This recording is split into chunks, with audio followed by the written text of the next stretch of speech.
Welcome back. My name is Keno Makamate. We're talking Rugby Scamtho with Mudi Mac Messina at Tsimlohong Digital Innovation Precinct in Braamfontein. We're talking rugby. We're going to talk the big Springbok against British Irish Lions tour happening in a couple of weeks' time. Before you go any further, make sure you like and subscribe.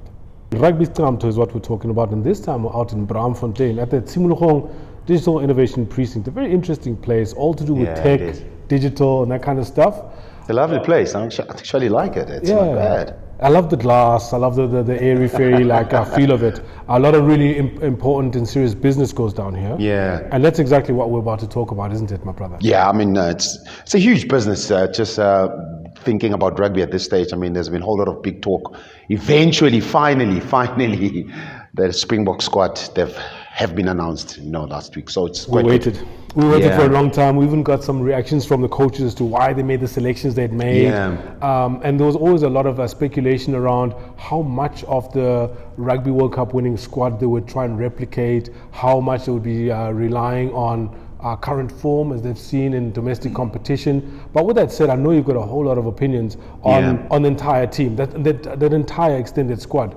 Let's have a look at maybe the tight five that's been selected, and what stood out for you right there. Yeah, if we talk about the Springbok squad, I mean, this is probably the first time when this squad was announced, and I've realized that wow, we've got quite a few players that actually didn't make it. So clearly, we've got something good going on in South Africa when we talk about just bringing the players along and all the stuff, which I really thought that it was great.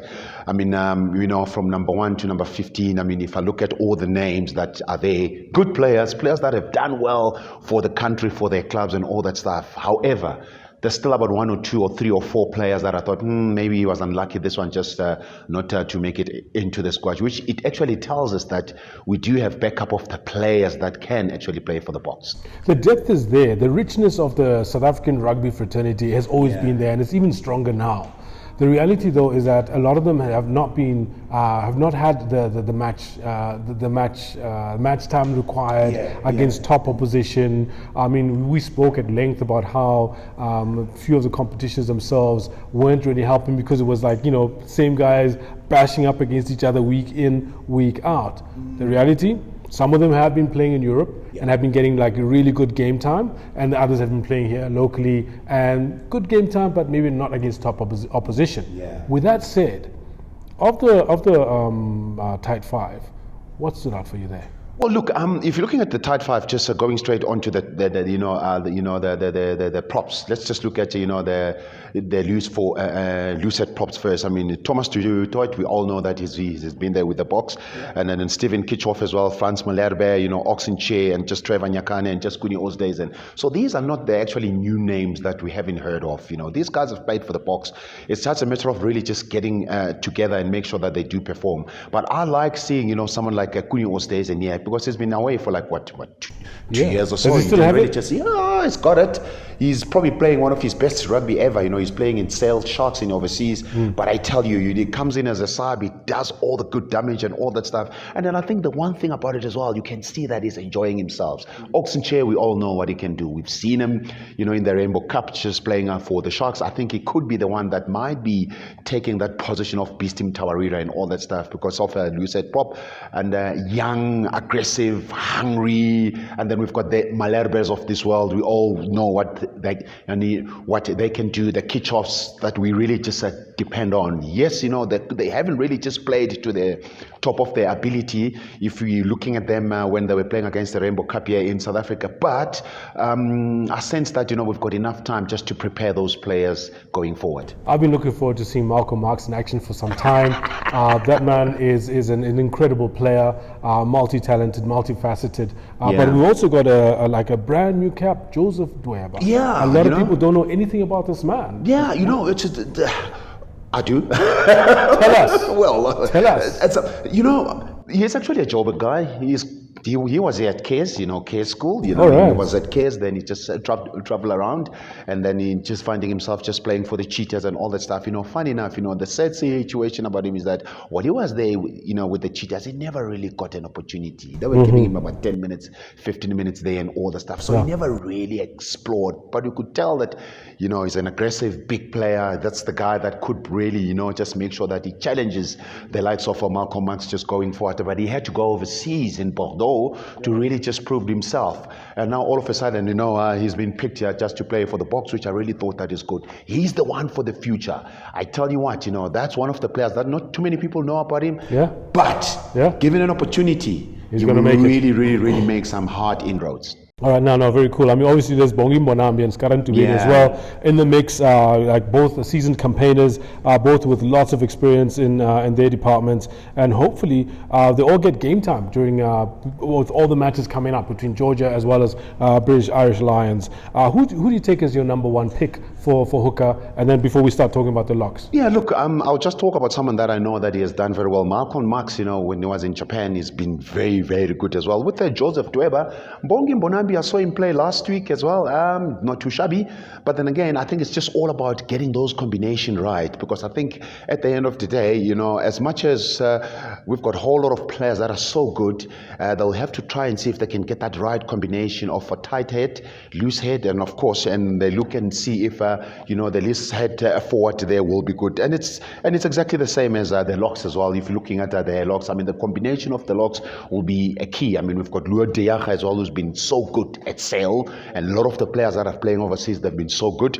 And then we've got one surprise as well that I really thought that has been very good. Archie Sneeman has been involved. He plays at Munster. So you see now this relationship between South Africa, Munster, and Rassie Erasmus and Jacques Ninabe, it's coming into play again, which I really thought that it's been very good. Francois Mostert, we all know that is there. Nicolas Janse van Rensburg, who is playing for Montpellier. Once again, if you're looking at the Montpellier as a team in France, they've done very well in their league. They've been competing very well, which I'm not quite really just surprised just to see him play, because I really think that he could be the one for the future as well. If you're looking at what are we going to be doing in terms of just putting all the locks together for the South African team. I know a favorite of yours is Marvin Uri. Yeah, Marvin, he's the master of the line out. I'm glad just to see him on again. More of like a mold of Victor Melfield or so on. He's not like a very aggressive player just running around and all that stuff.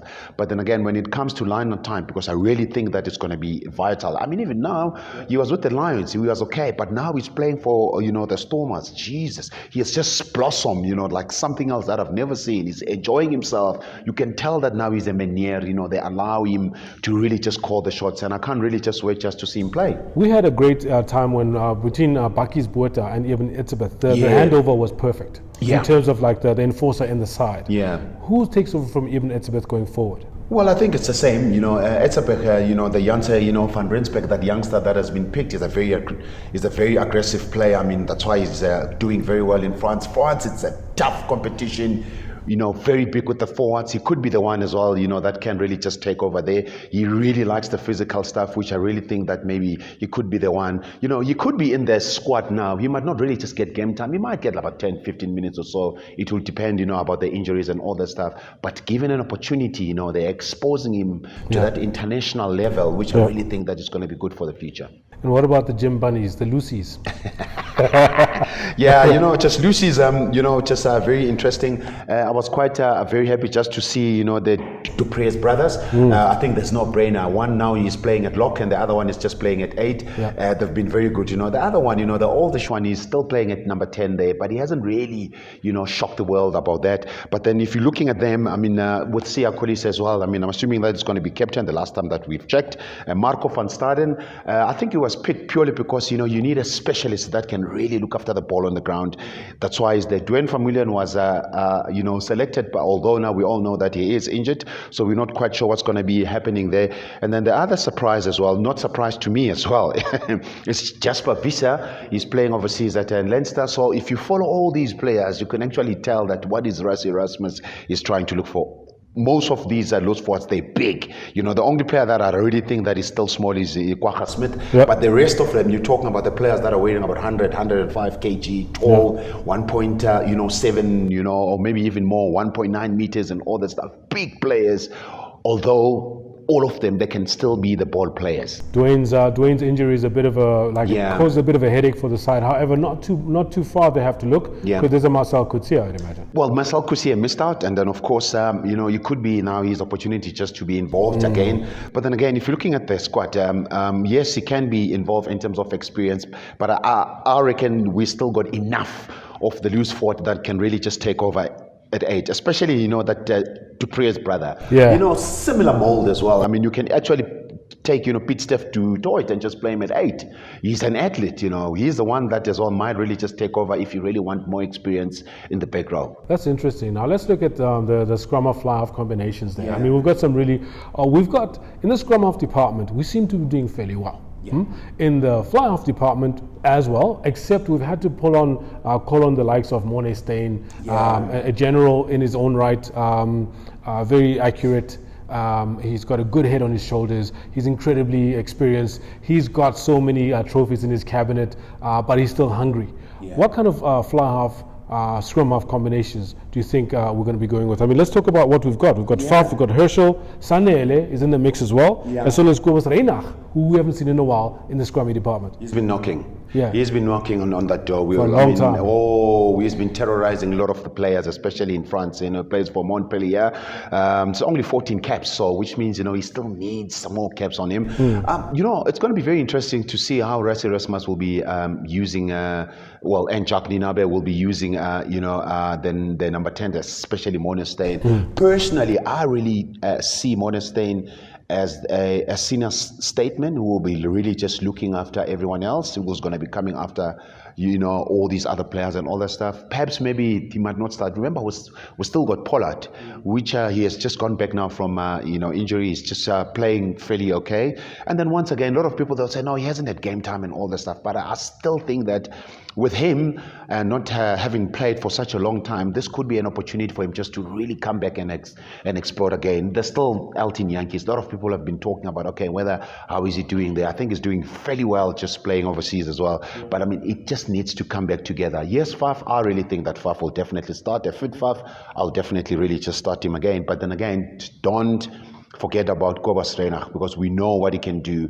And the good thing about this, he has played against almost all these other players in Europe, so he knows exactly what needs to be done, and he's got a lot of respect. I mean, him and Faf, they really just respect them a lot. Someone like Sanele, maybe not starting, but then again, we all know that if anything happens to Faf, he could be the next Faf, the other dark Faf, who's going to be just coming in and jumping in and do exactly the same thing. So it's all about the continuity now, keeping exactly the same mold of players going forward. And it's been with the under 21s and the under 20s SA. So they're just really just trying to push those players that they've identified about 4 or 5 years back. A great player that missed out in the scrum half department, it really is the Sharks' number 2, Hendricks. Yeah, he's got a good brain. You said before that he's got a really good brain on his head. Yeah, I mean, Hendricks, I really thought that it was unlucky for him just not to really just make this squad. But then again, I mean, him and Nohamba, they've been together all the time when they were playing for under 20s and for the Sharks.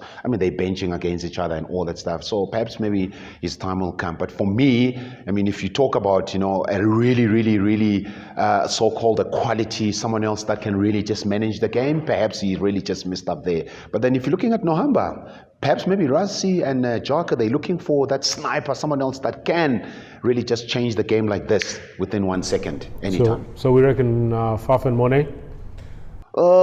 Maybe. Oh, Fafa and Andre?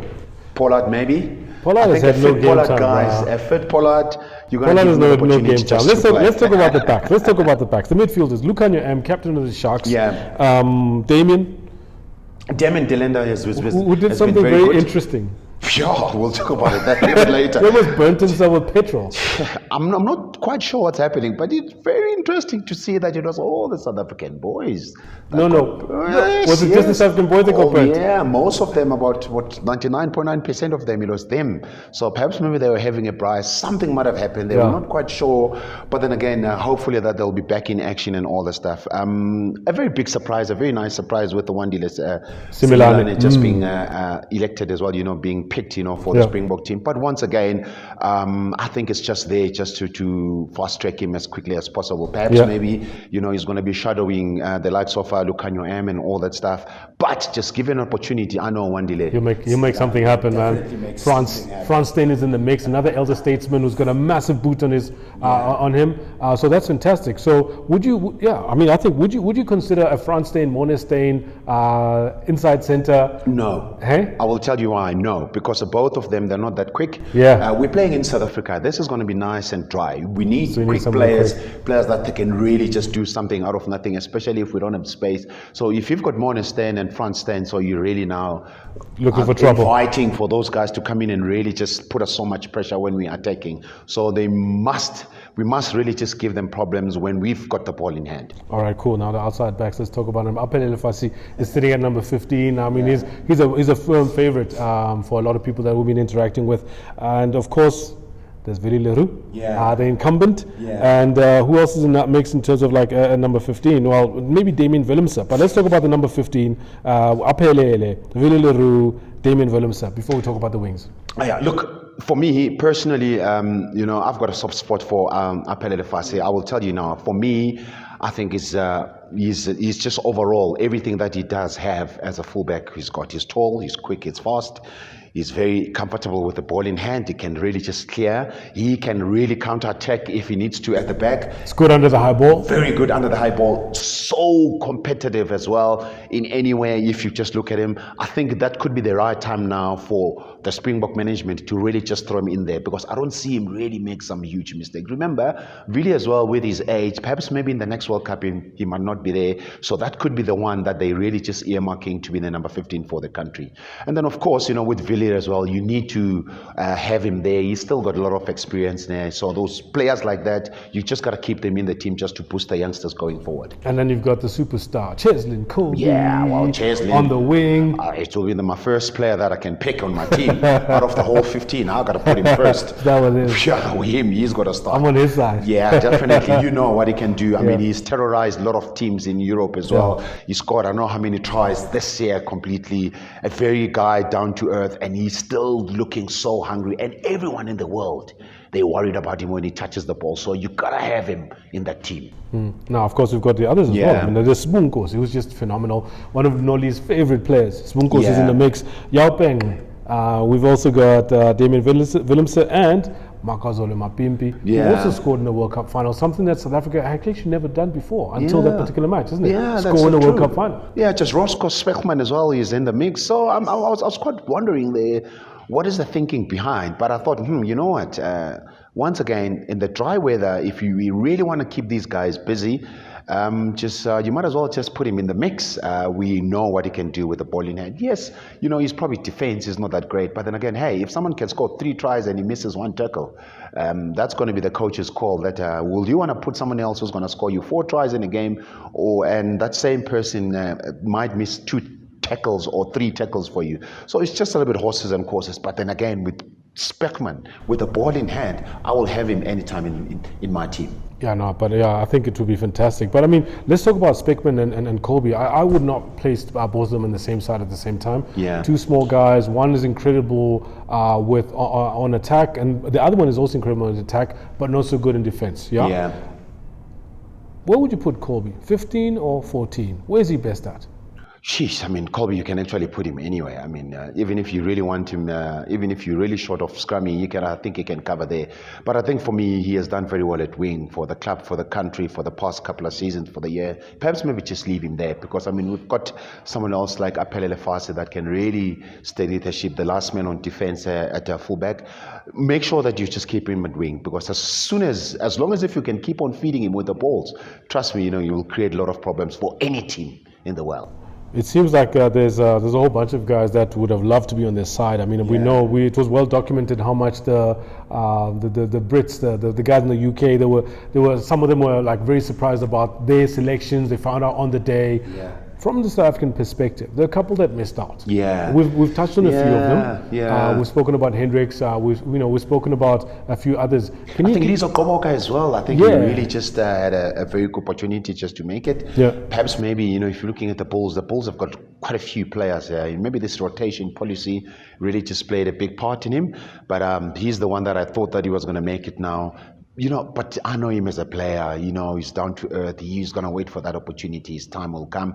And then, of course, if you're looking at, the centers, Hendricks, I thought, you could have really just made it, the inside center for the Bulls as well. He didn't make it. I understand, there's a big issue about him just trying to sort out his issue with, SA Rugby. There's some contract obligations that they're busy with there. And then apart from that as well, I'm just thinking... Out of love, Aka van der Merwe, the hooker, who's playing at Cell. Whoa, I would have had him on the team. Very explosive. He has improved a lot in terms of his lineout, and of course now his scrummaging is really just up to scratch now. But then again, it actually shows, how much players we do have in that country. Already we've got about 4 hookers, and then it's the 5th or 6th one that hasn't really been picked. So that would really just give us an idea, how good players that we do have here in this country. Something we haven't spoken about, and a person we haven't spoken about in some time is Travino Jacobs. Yeah, hey? The wing. Yeah. From the Bulls. Oh, well, gee, you know what? Now you're really confusing me. I didn't even think of him. But then again, if you think about it, it's like, wow. I mean, he just came in the season this year, just during COVID. He just did some very good thing. He put his hand up. He's got magic as well. Yeah. So perhaps maybe, the Rassi Erasmus there and Jack Nina, they were probably just looking at a little bit of some experience there. Because remember, we are playing against, the top teams in Europe, the top 4 nations. Who are hungry as well. Being brought together, just being coached by Warren Gatland. Very tactical, astute coach there with all the coaching management that is really just brought along. You could tell that they really mean business. Remember, they came very close. The last time in New Zealand, it was a draw. They won in Australia. So now they really just trying to go for this big one, because trust me, if they can beat us with the tag of the world champ, that would have really been a very good tour for them. No, absolutely. I mean, just beating the Springboks at any time. At home, At home. I mean, once every 12 years that this series gets played, it's a massive scalp for whoever wins it. I beat the British Irish Lions or the Springboks. And in terms of the style of rugby that we can expect to see when these guys go out, what do you think? Are we going to be getting the very defensive form of play, or will we be getting the slightly more open and freestyling that was allowed once or twice during the World Cup? Yeah, look, funny enough, you asked me this question because I think it's been proven in terms of the test rugby. The team that has less ball, those are the teams that really actually win, the team that can defend very well, because there's bravery that are involved, the mistakes sometimes when you're attacking and all that stuff.